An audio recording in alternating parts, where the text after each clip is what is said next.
అనాది కాలం నుండి సకల దేవతలు, ఋషులు, మునులు శ్రీ మహావిష్ణువు నిరంతరం కీర్తిస్తూ ఉంటారు.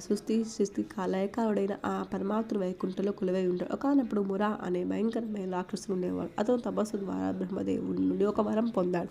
నాకు మరణం లేకుండా చేయి, నా చేతిలో మరణించిన వారు నేరుగా వైకుంఠం చేరాలి. ఈ వరం లభించక మురాసుడు మరింత మందాడైన దేవతలు, ఋషులు, సాధారణ ప్రజలను తీవ్రంగా హింసించసాగాడు. మురాసుడు ఆగడాలు మితిమీరడంతో దేవతలు బ్రహ్మదేవుడితో కలిసి విష్ణుమూర్తిని శరణవేడారు. దేవతలు మొర ఆలకించే శ్రీ మహావిష్ణువు మురాసుడితో యుద్ధానికి దిగాడు. ఈ యుద్ధంలో వేల సంవత్సరాల పాటు నిరాఘాటంగా సాగింది. చివరకు విష్ణుమూర్తికి అలసట వచ్చింది.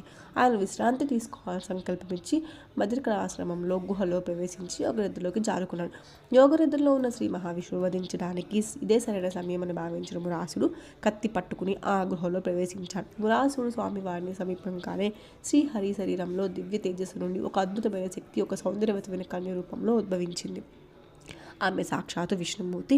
మురాసుడు ఆమెను చూసి మోహించి యుద్ధానికి తలపడ్డాడు.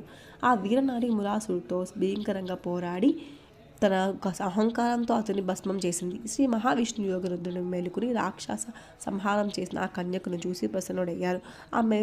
ఆమెను ఆస్వాదించి, నీవు ఏకాదశి తిథి నాడు ఉద్భవించావు కాబట్టి నీ పేరు ఏకాదశిగా పిలువబడుతుంది. ఈ రోజు నిన్ను పూజించిన వారికి, ఉపవాసం ఉండే వారికి నా అనుగ్రహం లభిస్తుందని వరమిచ్చారు. ఇది మొక్కోటి ఏకాదశిలోన ఒక కథ.